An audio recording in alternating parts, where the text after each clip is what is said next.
And if you haven't subscribed to this channel, do it now. We are trying to hit 100 subscribers today. So go smash that subscribe button, because if you don't, there might be a problem with you. So please hit the subscribe button. It'll mean so much to me.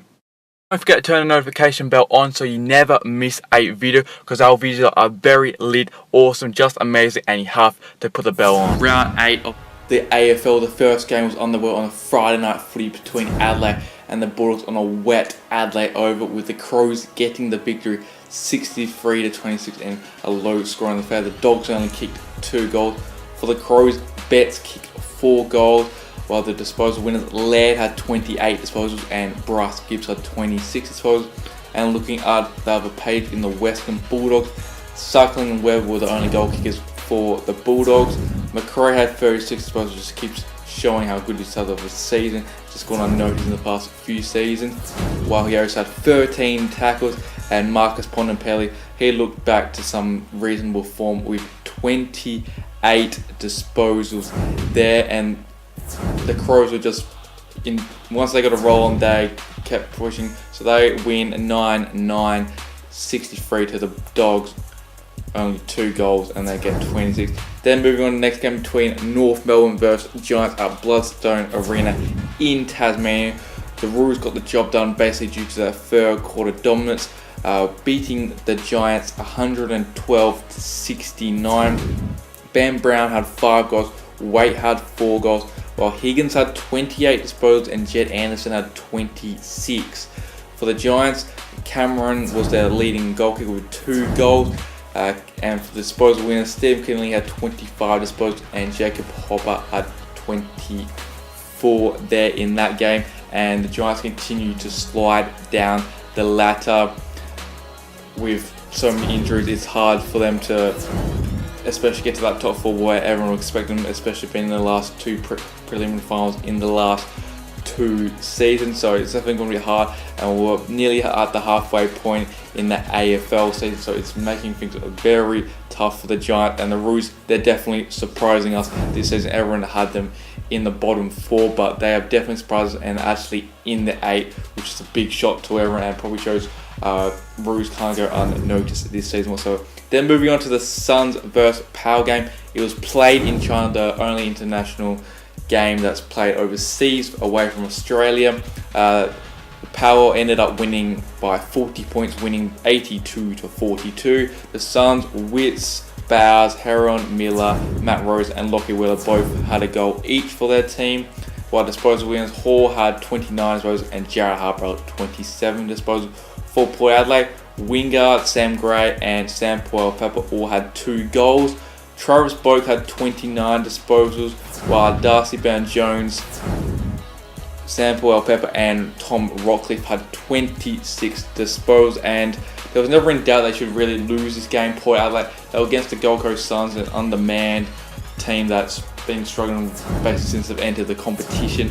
And Port Adelaide they shouldn't have lost it, and they didn't. So, and it was a nice little percentage booster as well, especially winning by 40 points in the end. It just, the percentage could come down at the end for a top 4 spot or second chance, or not even making the final. So it was good to get some little percentage there, and it was good to see some young guys perform, I suppose, on new ground in China. So that was definitely great to see there. Then moving on to the following game, Essendon versus Geelong. The Bombers upset the Cats, defeating them by 34 points, with Essendon having 84-50 the final score. For the Bombers, McKernan kicked 4 goals and he just looked a beast. He looked a real threat out there, and that's what Bombers can do if he's get going. Fantasia had 2 goals, while the disposal winners, Zacharakis had 33 disposals and Zach Merritt had 32 disposals and some crunching tackles as well. But for the Cats, Hawkins had 3 goals along with Dangerfield having 2 goals.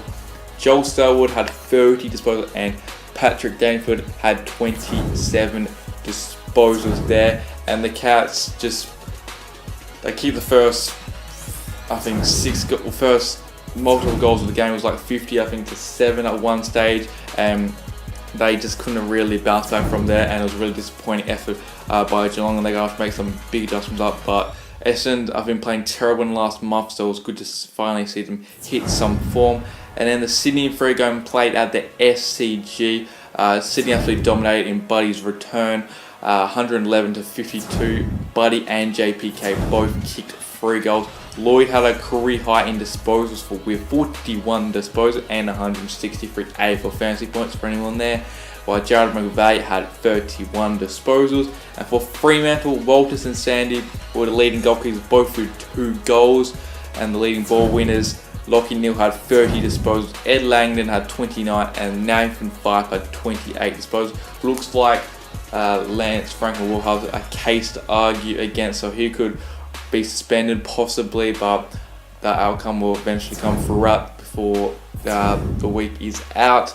It'll be early Monday or Tuesday. It'll be out depending if it is. He'll probably be fine there. But Sydney get a pretty comfortable win against a Dockers who are just, I suppose, rebuilding, and Sydney are looking for a top 4 spot this year.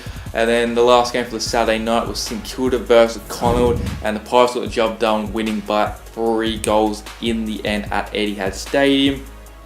The Saints, Nunes kicked 4 goals, while Gresham and Loiney both kicked 2. Dunstan had 32 disposals, while Seb Ross and Jack Stephen had 29 disposals each.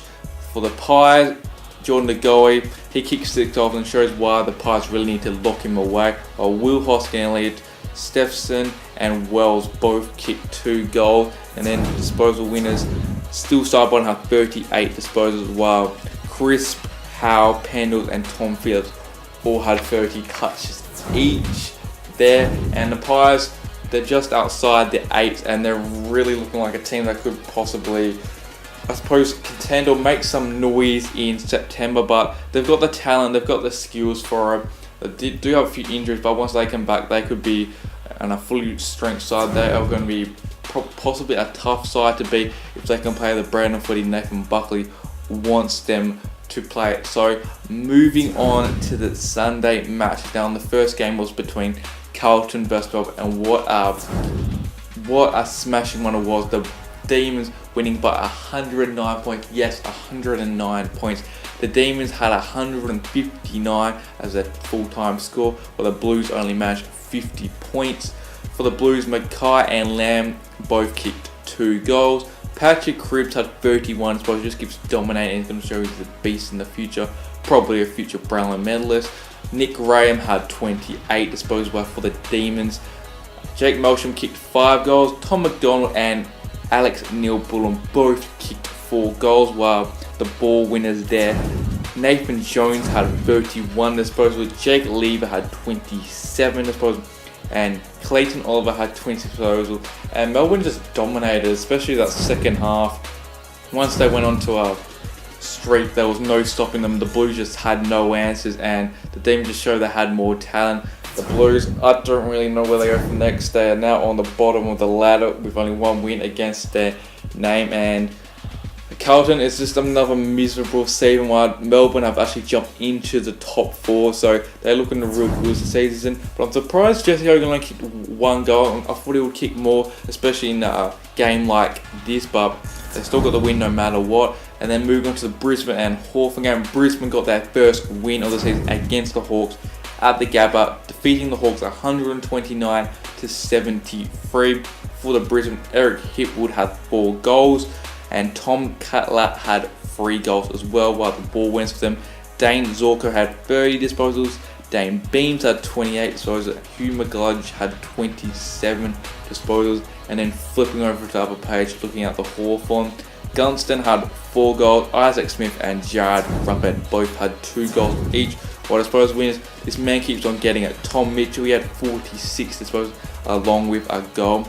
And Liam Shields had 28 disposals. But Tom Mitchell, he's absolutely tearing apart, and he's in the favourites to win the Brownlow this year, because he's just playing some unbelievable football. It's just amazing to see what he's doing. He's just conquering up and just keeps doing it week in, week out. He got tired last week, but that's definitely a way to bounce back, especially like that. And even on the losing side, he still managed to get the ball. He tried to do everything for his team to open space up for his other teammates, but they just couldn't get the job done. So Brisbane get their first win of the year, and Luke Hodge gets his win against his former side. And then looking at the top of the table clash, the last game for the round, or for round. So for round 9, I'm pretty sure this was. So Eagles ended up winning. It was basically due to that second half blitz at Optus Stadium, winning 130-83. And the Tigers just showed they really can't win on the road. They can only really play in Melbourne, and that's where they can win games most of the time. Jack Darling had 6 goals. Yeah, that's a career high best one. He nearly had 7, but missed one right at the end. Josh Kennedy had 3 goals, along with Mark LeBron with 3 goals. And the Spurs wins. Elliot Yeo had 29. I suppose he actually went down the room and could possibly miss next week for the Eagles. Andrew Gaff had 24 disposals, while Jack Red had 23 disposals. And for the Tigers, Jack Reebok had 5 goals, a couple of consolation goals in there, and Short had 2 goals, while disposal winners Dusty had 26, Lambert had 19, and Shane Edwards had 18 disposals. And then looking at the ladder, the Eagles are on top of the ladder by a game now against the Tigers. They were on 8 in a row. Melbourne are coming in 3rd in the top 4. North Melbourne surprised us in 7. Geelong are just in 8 due to Hawthorn's loss. Collingwood just outside with 10. Giants keep slipping. They are now down to 11. And Brisbane get off the bottom of the ladder due to their win, and the Blues getting a thumping. So they are now 17. So they're off the bottom of the ladder for now, but that could shortly change. And that wrapped up this round. Subscribe button for more videos coming out soon. Got me like that.